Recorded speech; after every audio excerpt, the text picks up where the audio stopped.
Okay, first a brief introduction in Slovenia. Lep dober dan vsem skupaj, hvala, da ste prišli. Jaz bi se najprej rad zahvalil Boštjanu Pucnu pa ekipi Fotopuba pa Krisu. Smo se nekako odločili, da naredimo ta panel skupaj. Enkrat začetku leta smo s Boštjanom o tem debatirali, pa se mi zdi zelo fajn, ker smo mali dežela, fotografska scena je mala in se mi zdi fajn, da festivali med sabo sodelujejo oziroma se pomagajo, kjer se lahko. Še posebej je meni čast, ker je Fotopub prvi festival v Sloveniji v strani fotografije in je prebil ta let in to že uspešno dela v zadnjih 10 let, pa še več. Super, no. Današnja tribuna bo nekako šla na temo, kako lahko fotografijo učinkovito uporabimo v namen opozarjanja na kršitve človekovih pravic. Torej, kaj lahko s tem naredimo več, kot da samo fotografija. Tribuna je kolaboracija med Fotopubom, Artworks Projectom, tudi gospa Leslie Thomas, ki je z nami iz Chicaga preko Skypa, je direktorica te organizacije. Mi smo z njimi sodelovali marca in tudi ena razstava, ki so jo naredili tule na ogled. Gre o razstavi o afganistanskih ženskah. Naredili bomo en tak, bi rekel, malo bomo debatirali o tem, kako je ta razstava nastala, bo ona povedala in kako oni fotografijo uporabljajo v njihovi organizaciji.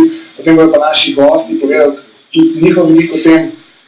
Torej, imamo zelo različne goste, Matej Poše, fotoreporter portala Siol.net, tudi lanski nagrajenec četrtkove nagrade tu na Fotopubu.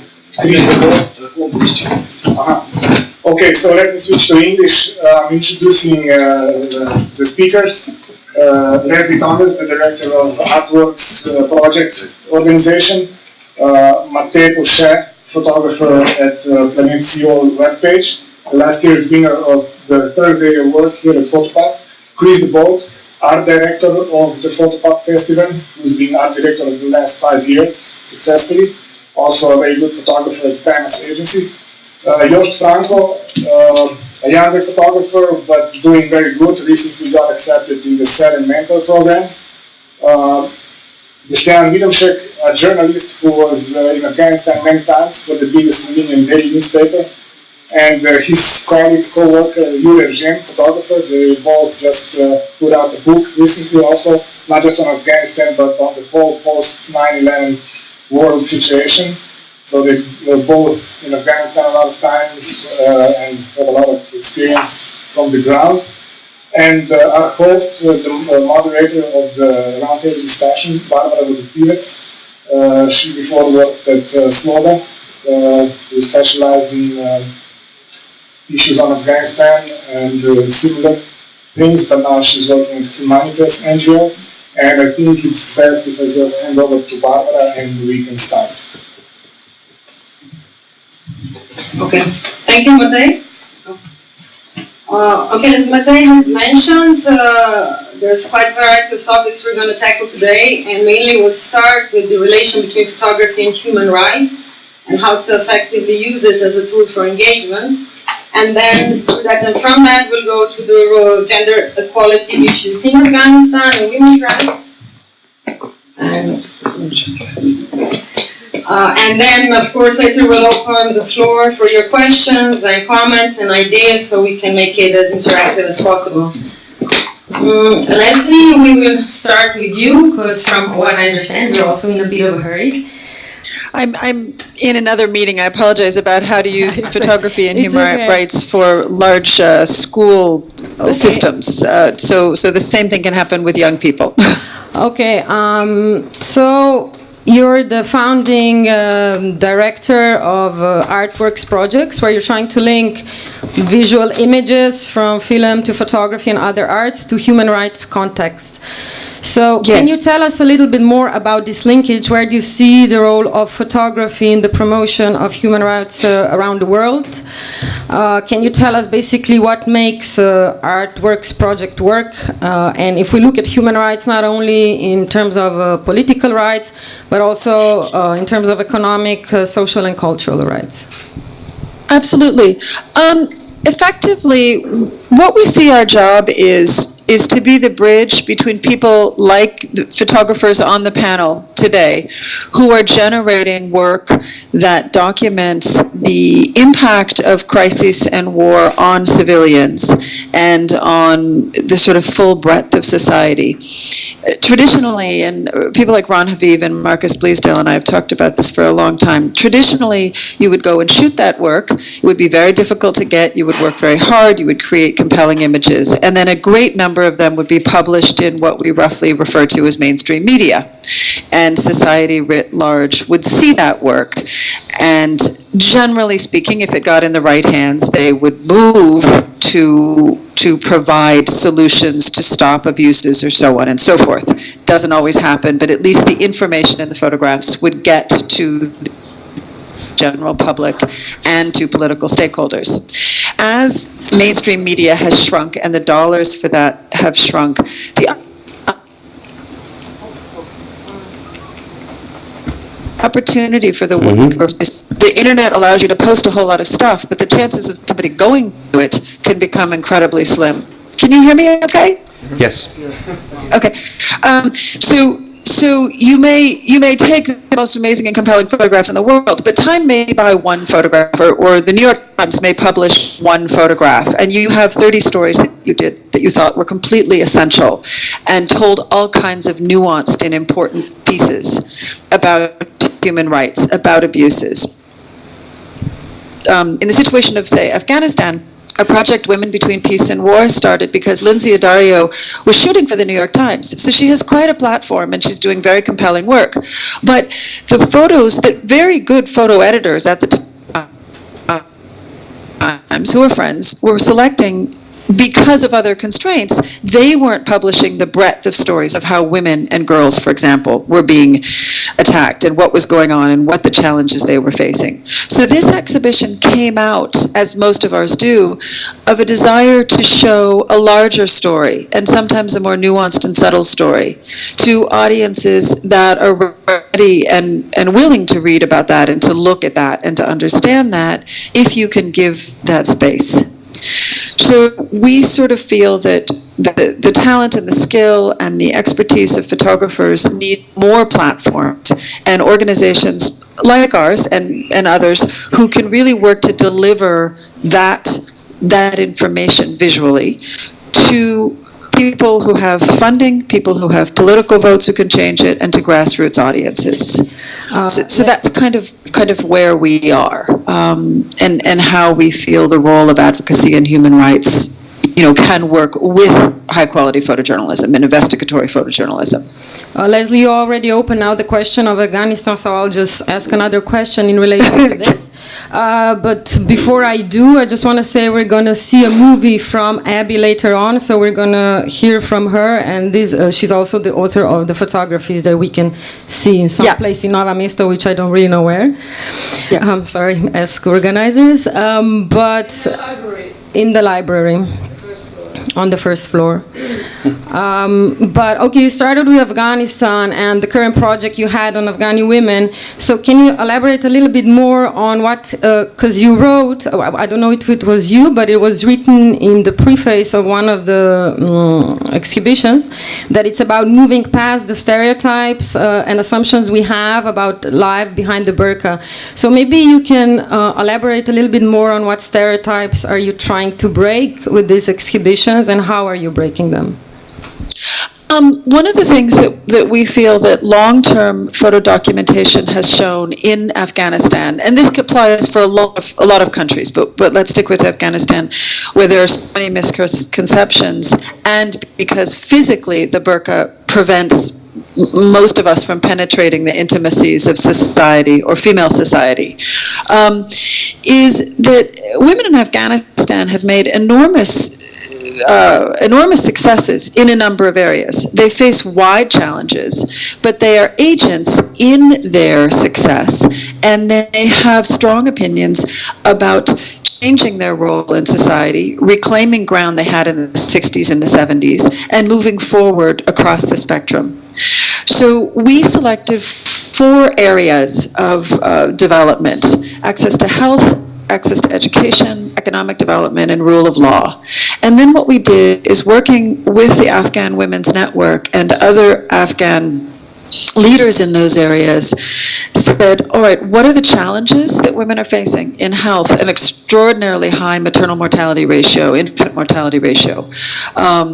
In education, yes, gains in education, structures that help, but also, roadblocks. And then we said, let's photograph both sides of this. Let's show what women are doing in Afghanistan to succeed in those areas, and let's show where they're being stymied. We purposely, in the edit, you see almost nothing of the military.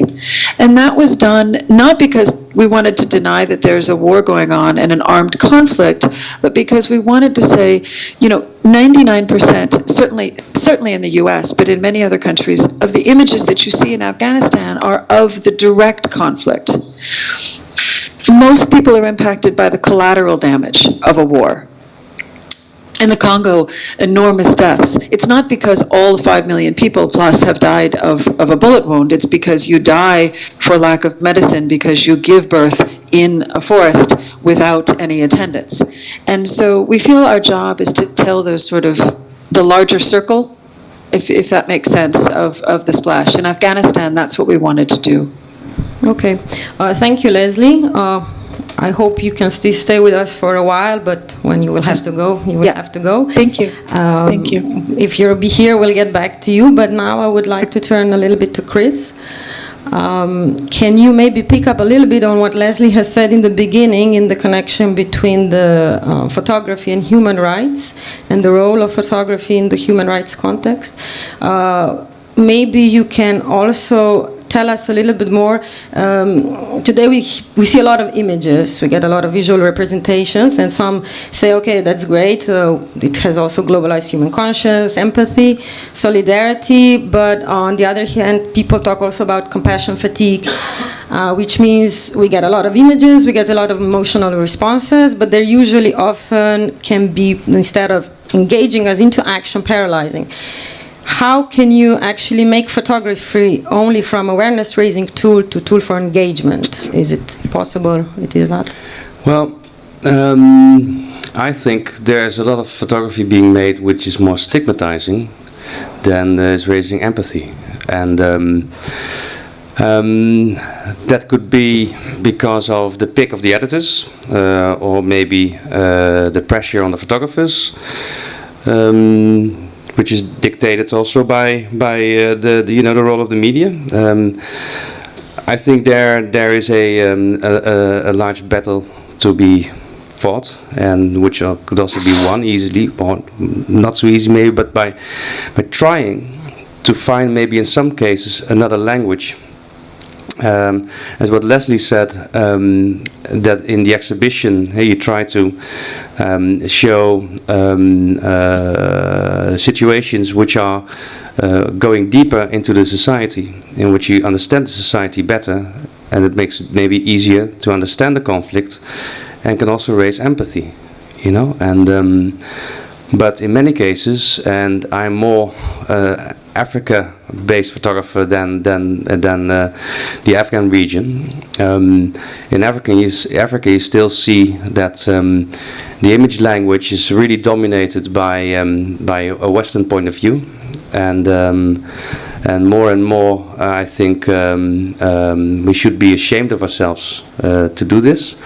And for example, I've been covering the conflict in Ivory Coast last year, and while being there, I was aware of the fact that Ivory Coast is a country which has a large middle class.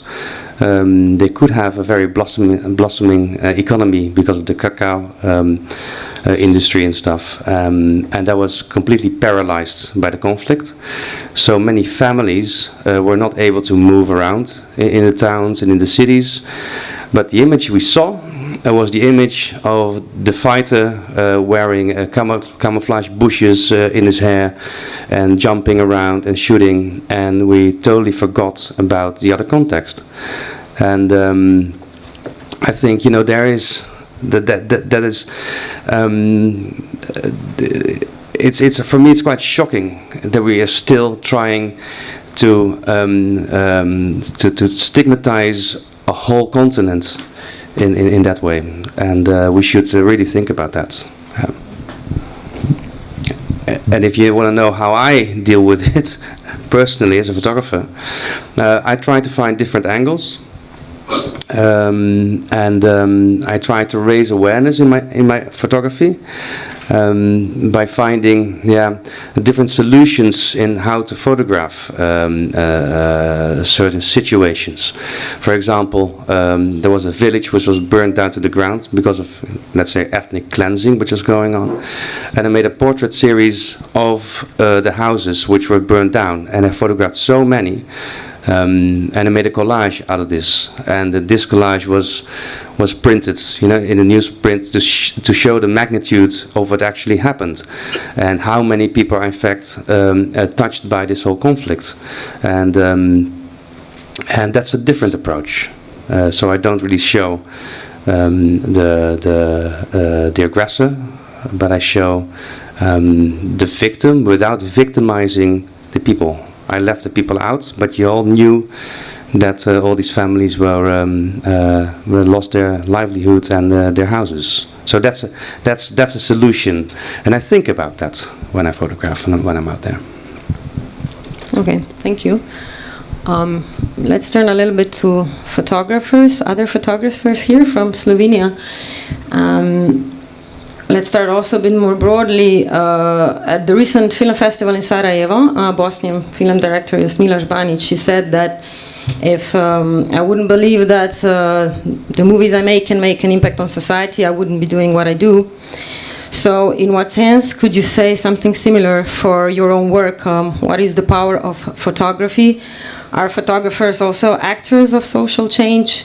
Can you reflect a little bit on your own work and tell us if you see any contribution to the promotion of human rights around the world? So I leave it to all the three photographers. I'm also a photographer. The other Slovenian photographers. Jure, you want to start?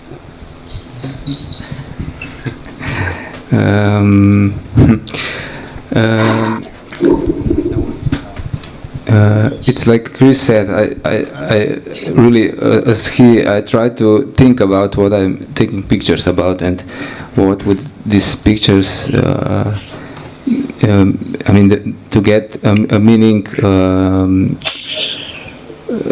to make a sense of what I would like to see and to represent, and then to make some kind of reflection between the audience, the public, in public opinion.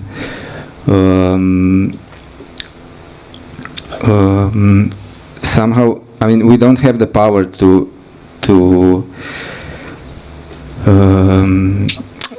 make a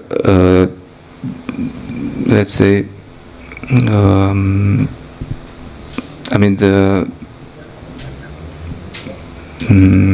how would I say, to make a specific sense or a meaning of the picture, but somehow leave it to the public and to the audience. To the results. To the pictures.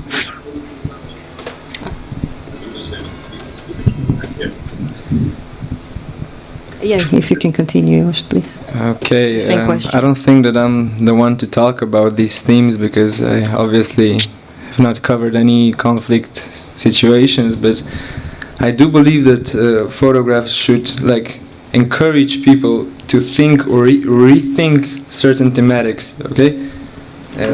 I don't think that they show the truth because they're not objective at all. You are the one who decides when to capture something, So you would say you're not reflecting, you're not mediating reality or framing it, you're framing the story? This is the truth photographers see. Okay. If it makes someone, So, for example... Can I make a point about sure, that? Would that be okay? Yes, of course. I just would love to comment on that. I think that I think that's fine, and I think it's really important to just own that.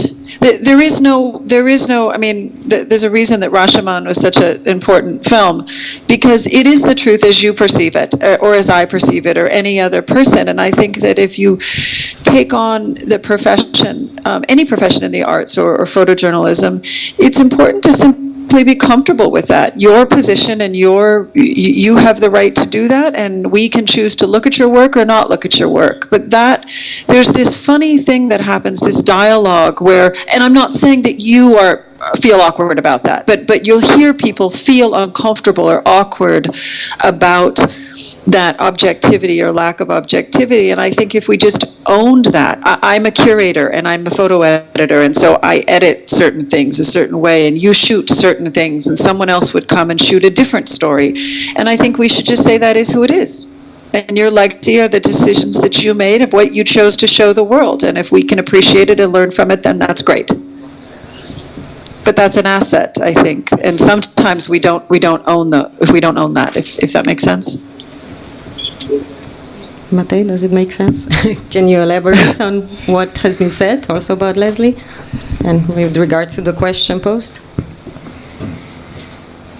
I don't know. Hello. I don't know. First of all, I would like to agree with Josh that, like what he said, that my view on some issue is just my view. You know, like I see this as my truth, and I hope that my truth is good enough to make or to make some changes or not. It's just my view on the issue. That's all. What can I say? Short and brief. It's fine. Maybe I will ask more Matej and Jure, and for you later on something else, because you have worked in many different places around the world, tackling also very sensitive topics and areas. Maybe you can talk a little bit about challenges that you face with your work, with regards to practical challenges, but also to ethical ones. And I would actually ask you if you can focus a little bit more on your experience in Afghanistan, and maybe also say if it was in any extent different than in other places you work, like Iraq, Congo, Sudan. If yes, why? If no, why not? But yeah, if you can both. Maybe you, Matej, start, and we'll go to Jure later. I think it's Chris. I think Chris knows better things how to do this on that areas, but so please, Chris, feel free to jump in later. Yeah, I will. But Matej, please do. I don't know. I don't have so many experience like the other guys who are sitting right here. So. You ran out of batteries.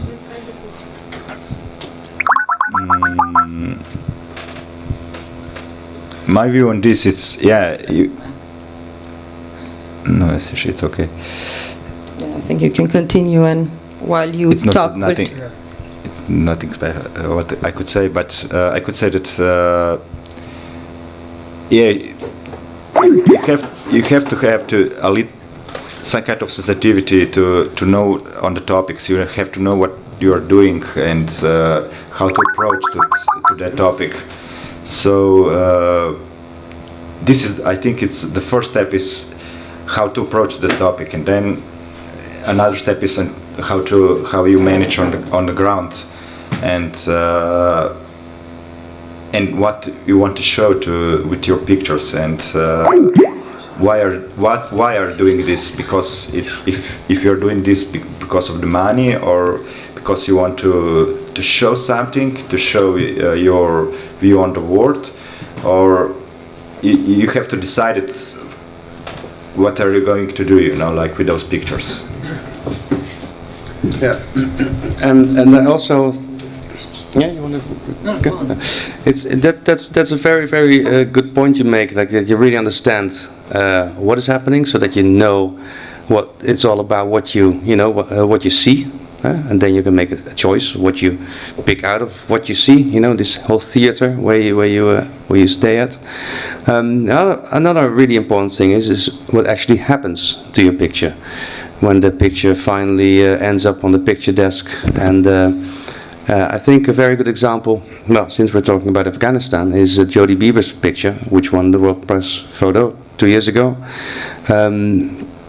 Which ended up, it's a picture of a girl, a young woman. Her nose was cut off by Taliban, and I think it was because of sorry, was it acid? Okay, and then finally they okay, well, anyway, so the picture was of a girl, and she lacked this bit of a nose, so it's a very graphic picture. This ended up on the cover of the New York Times magazine, and sorry? Time magazine. Time magazine. All right, thank you, darling. But I'm getting there. It was a boy, it wasn't a girl. No, exactly. Yeah, she was, and she was Congolese, right? Afghan father. Finally, we get into it. The audience is participating. That's new. Anyway, so the Americans kind of, or the magazine abused her picture, was saying, like, this happens when we leave Afghanistan and when the Taliban gets the rule. That's not what Jodie meant to say with the picture. And so she was very upset about it, and she felt also that she was cornered in that sense. And so if we talk about raising awareness and sensibilization of certain topics, we have to be really careful how we use the images. And if we as independent photographers become a tool of a bigger machinery, yeah, then it becomes a really difficult job, I believe. Yeah, and it's also very undermining, and it can become even very dangerous. Yeah, which it in fact already is. I mean, I would like to quote Howard Zinn. He said once, and he wrote a book about it, you cannot be neutral on the moving train. And this is exactly what we're doing. We journalists and the photojournalists are on the moving train. We have to have an opinion, either visual, either in writing, we have to have an opinion. Objectivity, in my opinion, is probably the stupidest thing ever said, the stupidest concept existing. I mean, if you're on the front line, you have a tank, you have a little girl who was raped 5 hours ago, for example, and she's walking on the street, dusty street. You have a huge tank with a gunner on it, pointing the gun exactly to this just raped girl. What you're gonna do as a photojournalist, as a journalist? Are you gonna take a picture of a man on the tank and take a picture of a girl, or are you gonna talk to the first person on the tank and to the girl in the same way? No fucking way. You know, the story is she's a victim and he's the murderer. You know, this is it. I mean, but to have this knowledge, you have to have a moral and professional authority. This is a matter of knowledge, awareness, experience of the long path, of the long march you did before you got this authority to say and show things. And but this is still not enough, because in the last consequence, in the last second, it's still the editor's decision. What are they going to publish and how the story will look like? And but I mean, I'm a writer, I'm not a photographer, but I think the same rules are applied for everybody in this business. It's up to us what are we going to show and what are we going to do. And we have free hands when we are working on the field. There is no alibi that your work was, I don't know, used for sub purposes or for bad purposes or whatever, or for, I don't know, Pulitzer Award, or as some or are used by the corporation. When you work with your free will. And I don't believe in this logic that the picture of this Afghan girl was used in bad purposes. No, I mean, it was done on purpose. It was published on the cover of Time magazine. It got the World Press Photo Award, and I was closely following it because it's extremely interesting issue, and I haven't seen an official quote. Maybe I lost it somewhere, but I haven't seen an official quote from the photographer who saying, "I'm making a distance." You know? Oh, well. She definitely said, and also at the awards, that the picture was used for propaganda. Means in fact, yeah, and that was perfectly clear. But I think when you, as a photographer, you have a choice to emphasize on certain subjects when you're on the ground. And for example, the example of the African soldier, with his camouflage thing. Of course, you can photograph it because you think it's sexy, or you think it's or even to show the brutality of what's going on. And you can make a point with that because what you say, what happens, happens, huh? And you can photograph it. You are a witness of something. But you're also able, as being an author, and I think we freelancers are becoming more and more authors of our own work, to make, to show our opinion, maybe even more. But maybe that's slippery ice. But maybe more than people are really working for a newspaper, staff photographers. But I'm not sure about that. But I have a feeling it's like that. That we have a little bit more freedom, to say what we want to say without. And then when the story gets published, of course, you also end up in a paper and where decisions are being made. But I don't know. But to go back, if you want to explain a conflict, you can make different choices. You can emphasize on different subjects, and I think that's part of our responsibility. I think, and when you understand the conflict, you go where the real problem lies, or you use your brain, to communicate, and I think that's pretty useful to do, huh? And I think we all try to do that by making choices and decisions, and not go with with this one-dimensional imagery or yeah.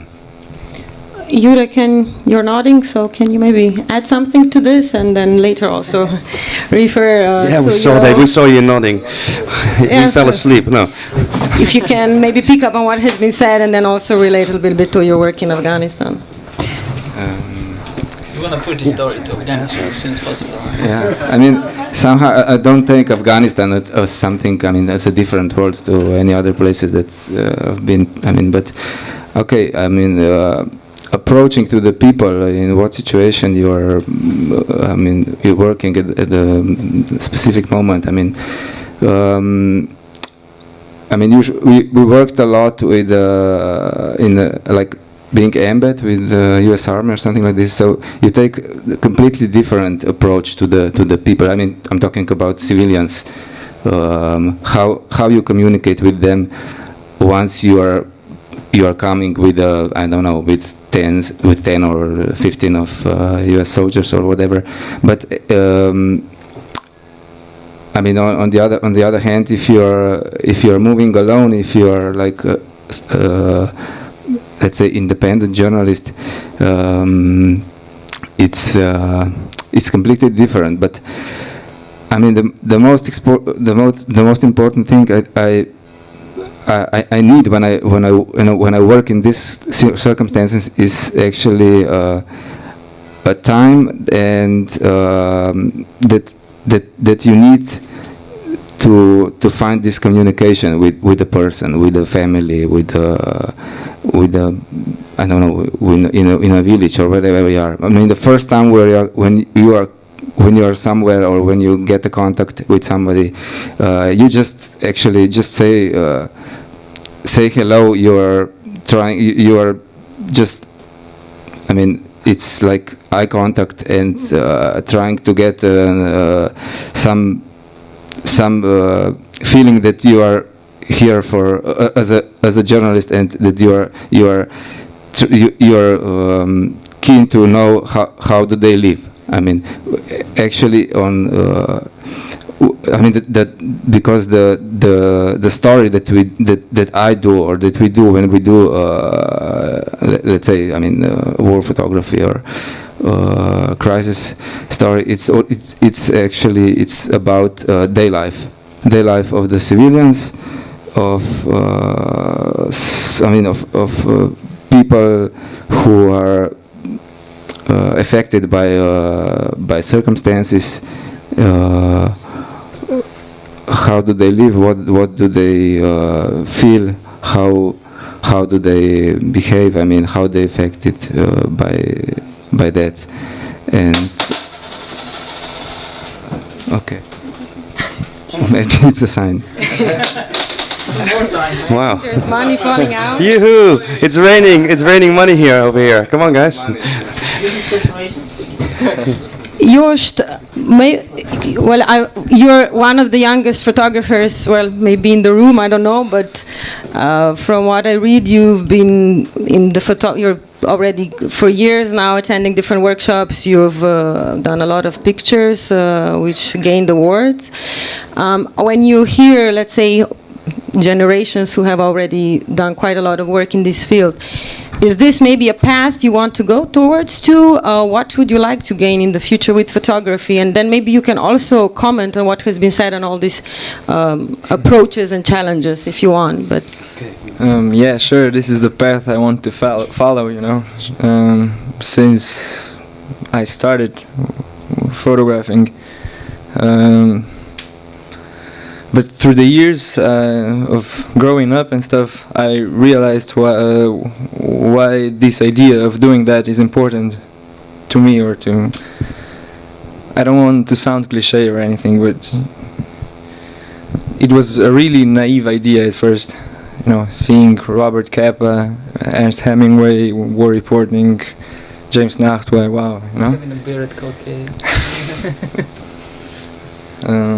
But yeah, I mean, I've been doing working photographing since I was like 14, and through the years, I was actually growing up and maturing with that. And every different story or whatever I do, you know, I learn different stuff and more. I'm upgrading my knowledge and even my emotional growth.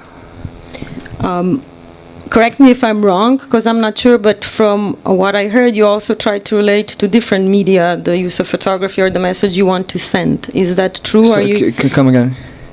From what I heard, you also try to use other media, not only photography, to maybe send a specific message out. As multimedia. Yes. I'm not keen of multimedia. Sorry, then my mistake. I've actually done one. I was working with a friend who was a music producer.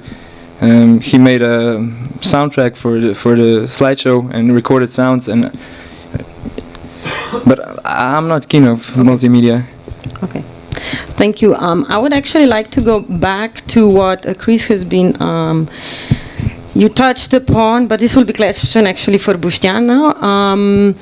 Because you touched upon, the abuse of images, and you started opening the topic also of the Afghanistan. I started, huh? No, well, okay, I don't know who, but can you maybe in the beginning say a little bit about what is your perception of representations and misrepresentation, and not only of Afghanistan, maybe you can focus on Afghani women since they are the topic of, but you don't have to. You can also elaborate a little bit what Leslie has been saying about stereotypes on the Afghanistan, particularly Afghani women. So, because you've been following different debates and different media from photography to written media. So if you can say a little bit about that. A big topic. Damn, yes. First, we have to know that this last war is not just... It's not the only war. It's the last war. And it's not the last till now. So it's going on for 33 years. And I would quote an Afghani woman here, you know, to just somehow to fill the gap. She's the president of Afghani Red Cross. You introduced her to me, so it stays in the family. She said when the Soviets came in, the Pandora's box was open, and it was open for good. That was the moment when the violence started. Since then, talking to many people, reading, following story like my story of my life somehow, life in Afghanistan was much better till then. And that means that life for women was much better. But on the other hand, that was also the Western perception, and it still is. And under the Taliban rule, everything has collapsed, not just the life for women. But that was a consequence, not a cause. And when we talk about Afghanistan in Western terms, we always mix the consequences and the cause. That's the most important thing. This is I would call it Orientalism. And it's the same in Middle East. It's same right now. The same thing is going on right now in Syria, how we build up our perception through daily news without the context, without the direct experience. On the other hand, it's been nearly 11 years of the last conflict, which is just another half-time of the whole story. And the Americans, the coalition, used the situation of Afghani women as a pretext, as one of the pretexts for the occupation, for the war. It was a nice niche for the Western public to buy their support for the bombardment of Afghanistan after 9/11. Of course, there were training camps in Afghanistan, Al-Qaeda training camps.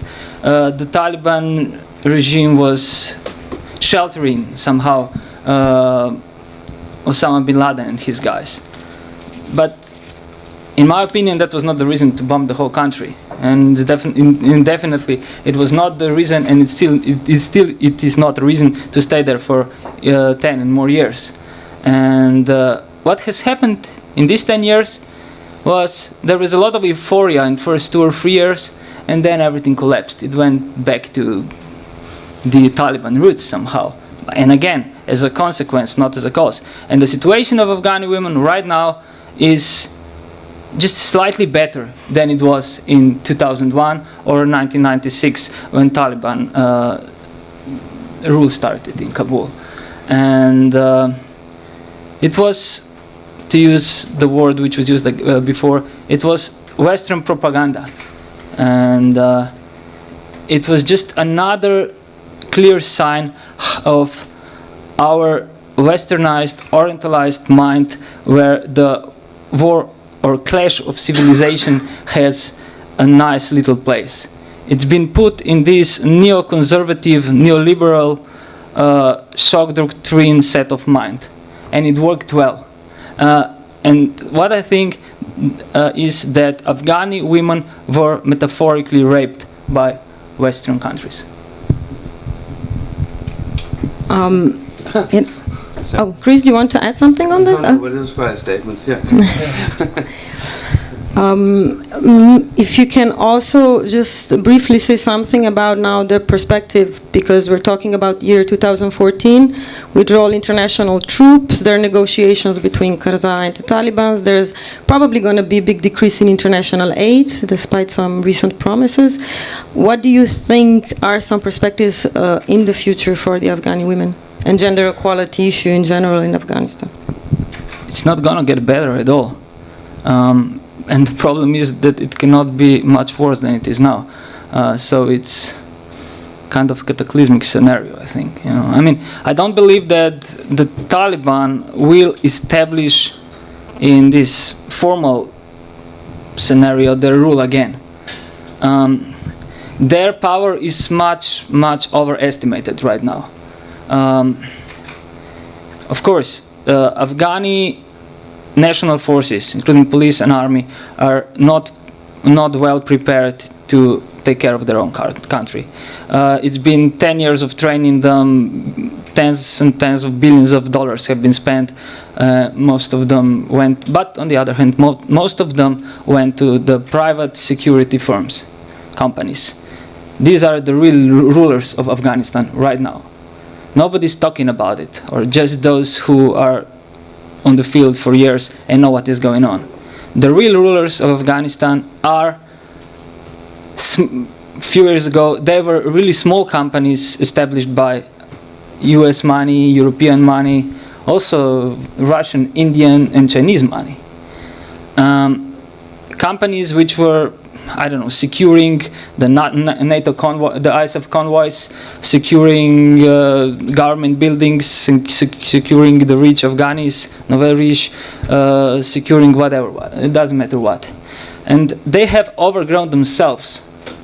The best guys, either from Taliban side, I mean in the military way, the best guys, those who are the best trained guys, from Taliban, and the best trained guys from the military side, from the official forces, just switched sides. They went to the security companies because they pay much, much better. And the whole conflict has been privatized. And this is what I see as a victory for the neoconservatives. The real goal of this war was not to be short and to win over there. The real goal was for this war to go on for good. It's it's a sandbox of new economy. And right now, with new players coming in,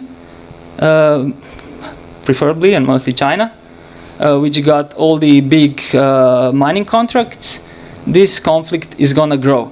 I'm not sure if it's gonna be in the military way, in the conflict contact way, but geostrategically, the border between Afghanistan and Pakistan, the triple border in China, in the mountains, it's the hotspot of one of the biggest hotspots of the near future. And what that means for the Afghani women, I think it's clear. Okay, thank you. Maybe that we're not too long. Maybe we could also, sorry? Okay, maybe we watch the movie now that was made by Abby. Sorry, Matej, will you tell a little bit more about the movie, because you know? And then later we can open the floor for questions and comments, because you can ask. Matej, are you going to say a little bit what is the movie about, or are we just going to watch? Well, Abby was supposed to join us here in the debate through Skype. We nearly had her for 5 minutes, but then we lost her. She made a movie. We sent her some questions about the topic, about the exhibition that's also on display here. And she was kind enough to record a 7-minute movie about the topic, so let's maybe watch it now and get an insight of a photographer who actually made some shots in the exhibition and did a lot of work also in Afghanistan. You can take a play for this.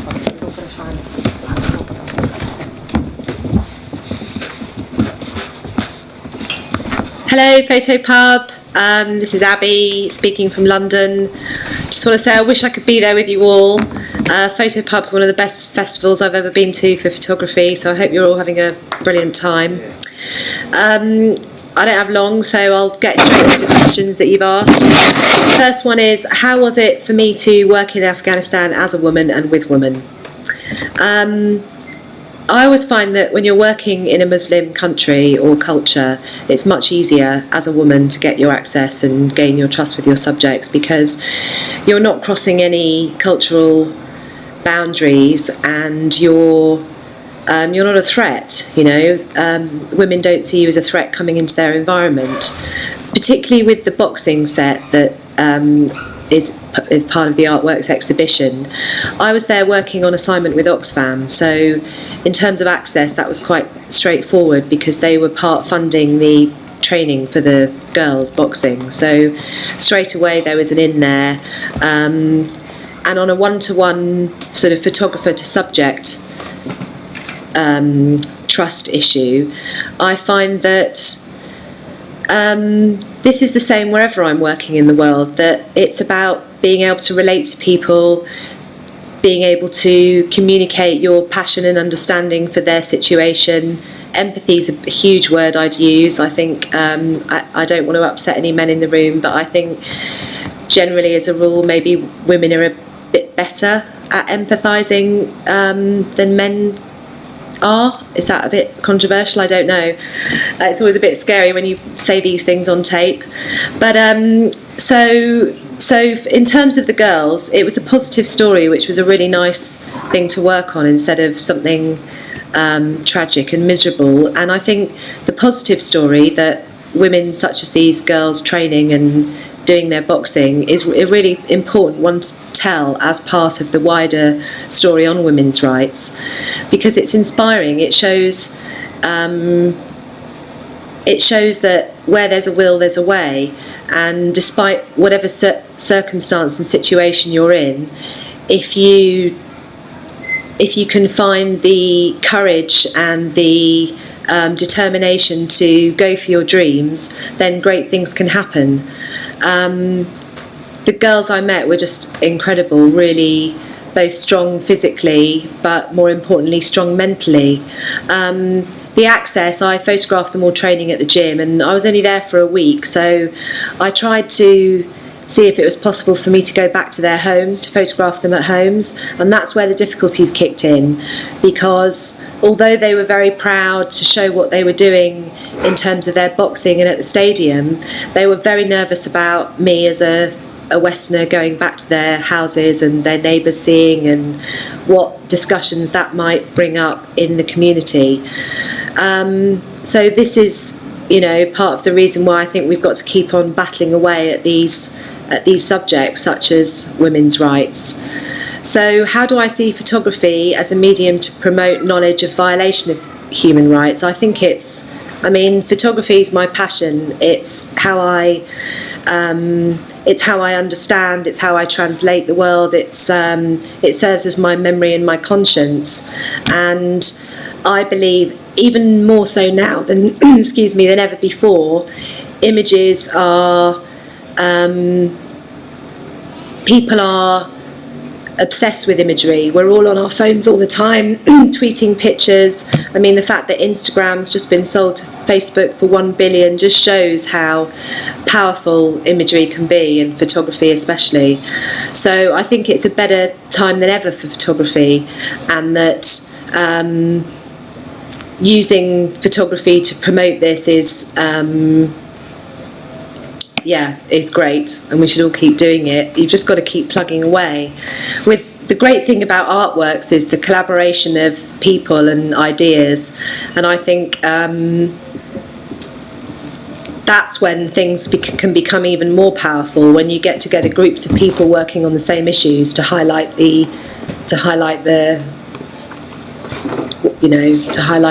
what's going on. Women's issues in Afghanistan generally, as in other countries where women's rights are, what's the right word?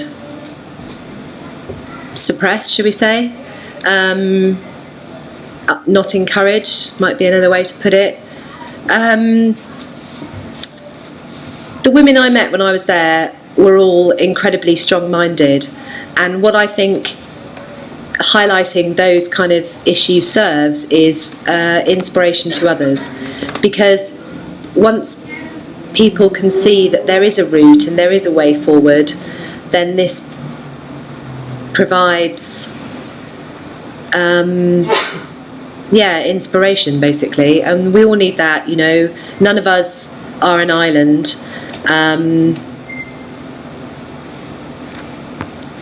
That's what I'm trying to say there.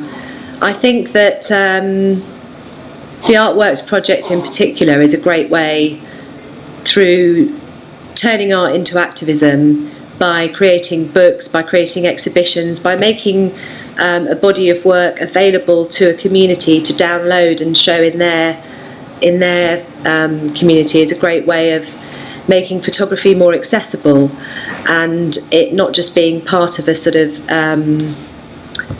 higher inclusive world. So the next question: photographers are struggling to present their work in new ways. I don't know if I'd agree that photographers are struggling to present their work in new ways. I think that now more than ever is a really exciting time in photography. With the digital age, the digital revolution, and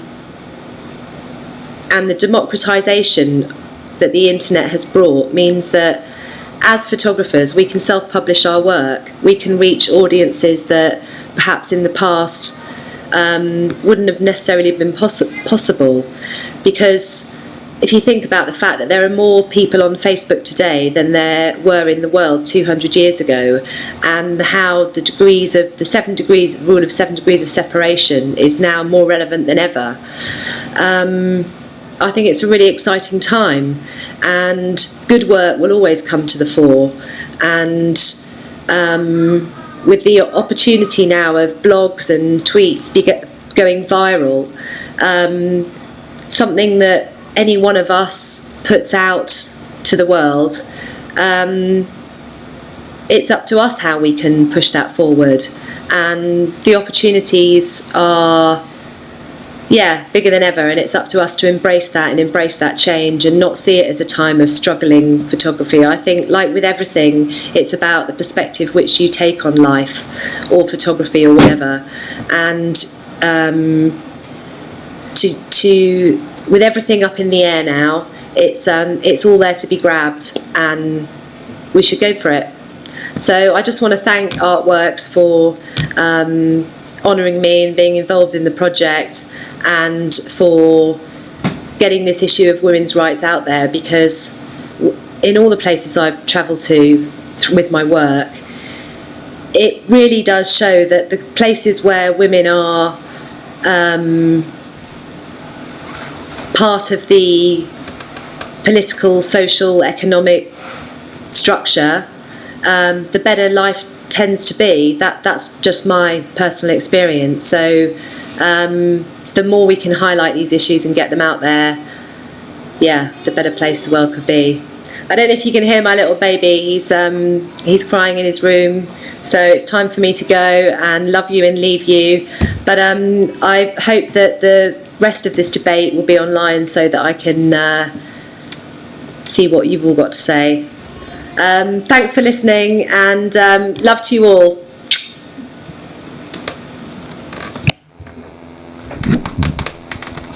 Okay, before we get to your questions, maybe one of the guests here would like to comment on Abby a little bit. Would anybody like to add something? Okay. If there's no comments to what Abby has said, maybe you in the audience have some questions for our guests here. Comments, ideas, anything.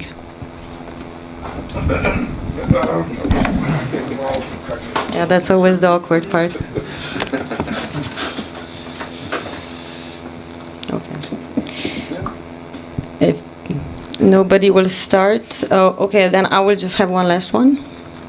And it's a very practical one, let's say, but since I am an NGO worker, and maybe that goes, well, no, it goes to all of the guests here, but maybe also to the audience. So how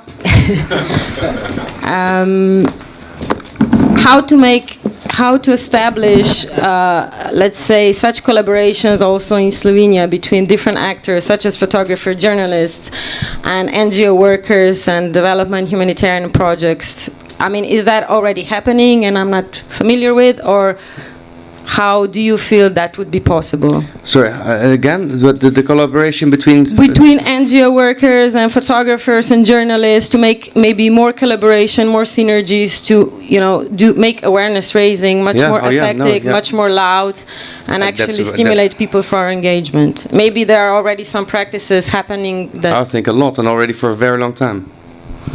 Like Seven did this big project together with MSF, Doctors Without Borders. Stories Magnum story on malaria, if I'm right. Or was it also Seven? Noor agency collaborating with different NGOs on climate change. So these are collective collaborations. There's also a lot of individual collaborations.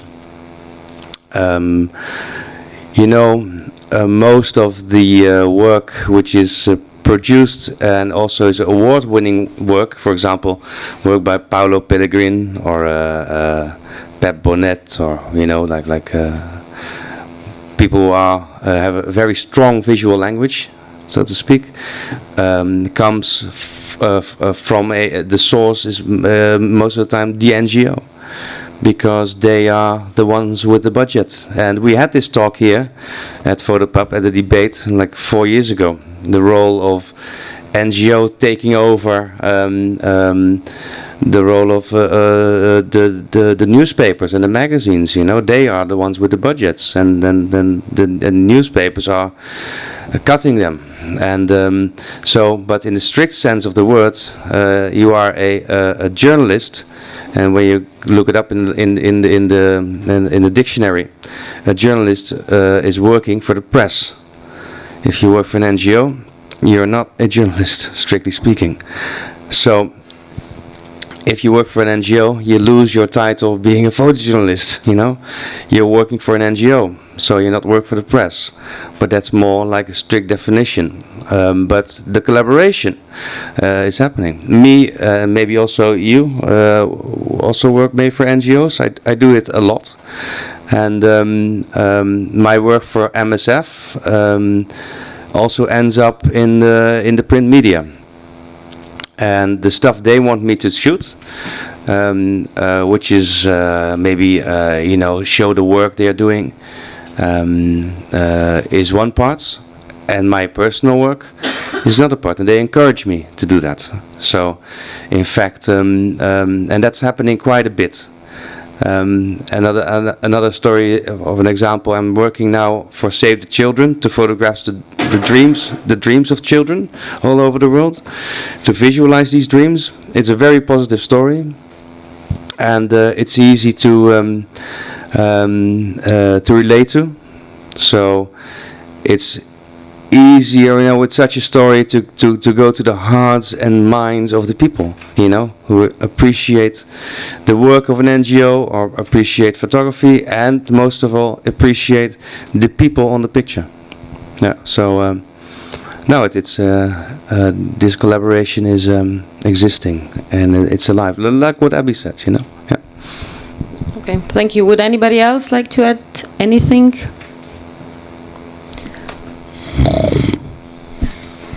Okay, then I guess we will say thank you. Maybe we'll be more talkative in the informal part later on, also from the public. So thank you for coming, and thank you as well for coming and talking, and enjoy the rest of the Fotopub. Yeah, I like to. I'm kind of the program director of this little festival. Abby was part of Fotopub, I think 3 years ago. It was an epic edition of Fotopub. In fact, Abby won the Thursday Award, which Matej won last year. So you are in a rich tradition of winners, we can say.